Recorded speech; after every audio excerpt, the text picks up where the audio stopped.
positions. Well, we don't have that much staff. Those guys are playing well, and they're, as Harris said to me when Ben Vick was making the plays, and you've been hearing us talk about Ben Vick and Victor for the last several weeks because he's become one of them.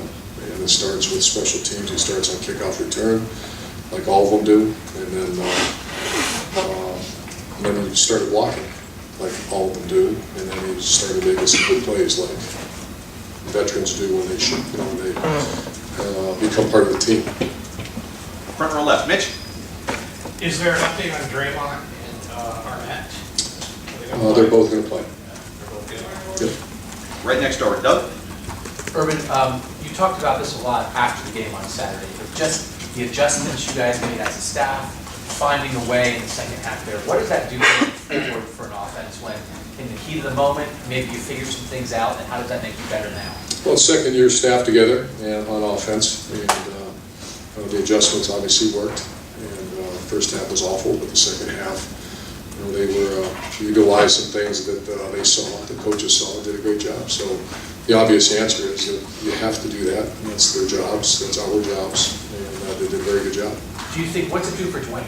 Do you think to have figured it out in a moment like that as a first-year starter? Well, I think just the confidence with him and Ryan Day, that don't undervalue that, don't devalue that relationship, the confidence, the communication between those guys, that's imperative. And obviously, when it works, it's very positive. When it's not, then you got to find out why. Over here to the right, Austin.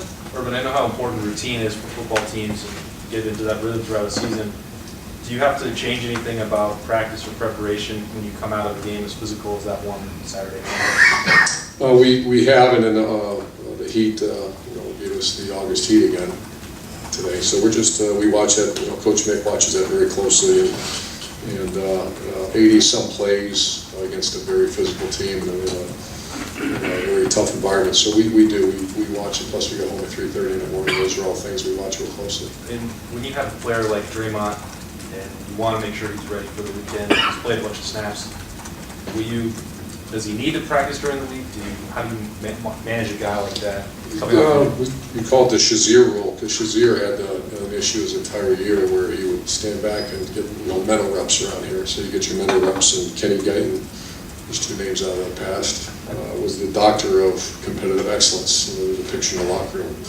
In competitive excellence, you only get that by getting mental rep or game rep. Everybody can't get a game rep. Sometimes you can't. And the guy that stands back by the cooler talking is not getting a mental rep. Mental rep is pretty close to a game rep. And so you'll see guys at practice actually taking that rep without the contact. And that's how our guys get ready. Bill? You mentioned depth and both James Franklin and Tom Allen conference call yesterday talked about your depth, Ohio State's depth, and how it separates you from the pack in the Big Ten. Could you kind of elaborate on the depth that you have cultivated here and just how important that is to get through a season? I don't see that right now. You really don't? I really don't. We're hanging on at a couple positions right now, and we got to get some guys back.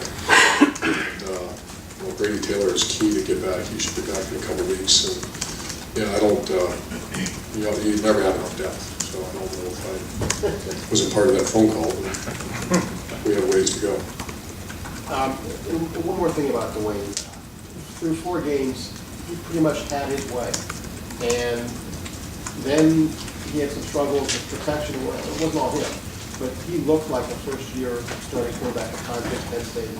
How much do you think that having gone through that will help him down the road? I think that the answer to that is, Bill, that the crucible of training, the hard toughness, the difficult situations helps you get through it, and to come out the other end of that thing with a win. Of course, that helps him. He's been in some big-time environments now, and twice on the road against top 15 teams. Last year against the top team on the road, and against our rivals. So those are all just growing. Say around here, they're growing whiskers and they're scared scars. That's what happens, and so it's something you can't teach in practice. So. Last couple. Clay? Do you think Indiana has any whiskers or scars? I think they got very good players and an excellent coach. That's what I think they are. Very good players, and I'm not sure if that number 22 is going to play. If He's a really good player, and, yeah, I think they're very good. And final questions. Tim? Urban, when you watch this defense play right now, you guys obviously are good. What is it you want to see from this defense? So you talked about it a couple years ago, getting more aggressive, et cetera. Are you seeing what you want to see, with the exception, obviously, Big of plays. the big-time plays? Yeah. Well, you held their, we had a lot of respect for the Penn State's tailback. He had like 40-some yards. Yeah. And we, kept him in check, other than, that quarterback scrambled out there a few times, a couple design runs, but a lot of those were scrambles too. And he had the night of his life. He had a great day. Reset his feet and scrambles a couple times, and then just too many big plays. Other than that, we've been saying that for a while, so just too many big plays. And when a guy catches it or a guy breaks it, you got to get him down. Yeah. And that's what I'm leading to here. When you play that kind of style of defense, though, get after it, you have to get yourself used to the fact that occasionally one's going to get out the gate. But we made a drastic change in 2013. We changed the whole philosophical bend but don't break. We don't do that. Yeah. And with that comes some risk. And we want to challenge every throw, and that's what we do. And at that safety spot, I think you may be talking about there's been some problems there when guys have gotten out of the gate, proper angles, et cetera. How do you fix that? Just practice and experience and keep working at it.